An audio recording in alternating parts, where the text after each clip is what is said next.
میرے دھیان ہے نا تھوڑا میرے مر جانے کے بعد اسی کوئی فائدہ پہنچا سکتے ہیں؟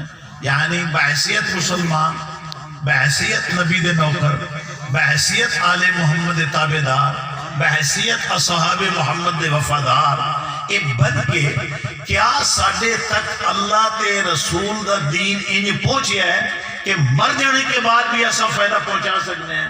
مرے بیلی ایسا مسلمان فوت شدہ نو فائدہ پہنچا سکتے ہیں؟ کینو فائدہ پہنچا سکتے ہیں؟ اگر کوئی مسلمان فوت ہوئے مسلمان تے ہون اسا مسلمان انہوں فائدہ پہنچا سکتے ہیں، انہوں فائدہ ملے گا۔ جس نے میں ایک مثال بڑی واضح جڑی آپ روز کرنے ہیں، کوئی نہ کوئی موقع محل ملتا ہے۔ اگر مرنے کے بعد آپ فائدہ نہ پہنچا سکتے تے اللہ دا نبی سانو جنازہ پڑھن دا حکم ہی نہ کرے۔ سب تو بڑی بات ہے۔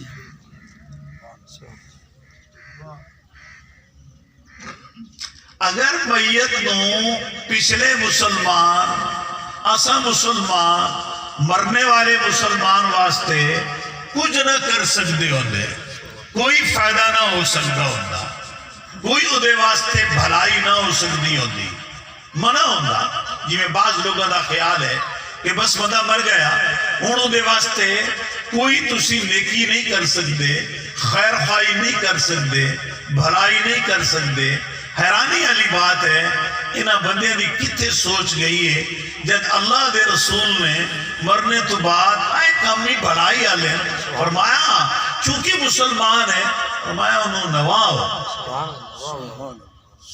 ہو سکتا ہے مزدور ہوئے کہ وہ جے کپڑے پائے ہوئے سونا چٹا نواں نکور لٹھے دا کپڑا لائے آن کے انہوں پواؤ ادھر لباس بدلو اس طرح فرمایا خوشبو لاؤ اور اگر اس دیاں زلفان چیرنی نکالو داڑھی ہے خوب اپنی انگلی سے اس کی داڑھی کو سنوارو اور خوشبو لگاؤ، ٹھیک اس کو سنوارو، زینت دو اس کو، نوا دعا کے یہ بھی اس کی خیر خواہی دے کامن۔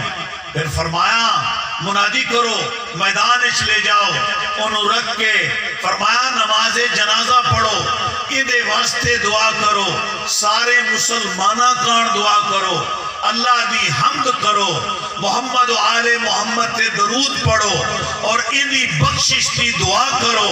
اور ساری قوم نکل کے دعا مانگ رہی ہے، اس کا فائدہ سوچ رہی ہے۔